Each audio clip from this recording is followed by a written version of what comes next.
ஒரு கப்பல் பிரயாணத்தின் போது இரவு நேரத்துல யாரோ ஒருத்தர் தவறி கடல்ல விழுந்துட்டாங்க. அவங்கள காப்பாத்துறதுக்கு பல பேர் கடுமையா முயற்சித்தாங்க. அந்த சமயத்துல கப்பலின் அறையில இருந்த ஒருத்தர் இந்த செய்தியை கேட்ட உடனே கடலில் விழுந்த அந்த மனிதனை காப்பாற்ற அவருக்கு பலன் இல்ல. அப்படி இருந்தா கூட தன் அறையில் உள்ள ஜன்னல்ல ஒரு சின்ன விளக்கை ஏற்றி வைத்தாராமா. என்ன ஆச்சரியங்க!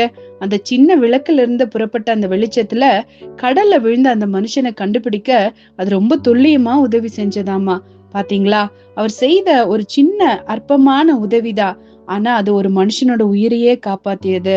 ஆமாங்க. இன்னைக்கு நீங்களும் நானும் நம்மளால பெரிய உதவி செய்ய முடியலன்னா கூட, நம்மளால முடிஞ்ச காரியத்த அந்த மனிதன் செய்தது போல விளக்க கொளுத்தி ஜன்னல்ல வைக்க நம்மளும் கற்றுக்கொள்ளணும். அதாவது வெளிச்சத்தை பத்தி வேதம் சொல்லுது, உன் வெளிச்சத்தினிடத்திற்கு ஜாதிகளும், உதிக்கிற உன் ஒளியினிடத்திற்கு ராஜாக்களும் நடந்து வருவார்கள் அப்படின்னு சொல்லுது.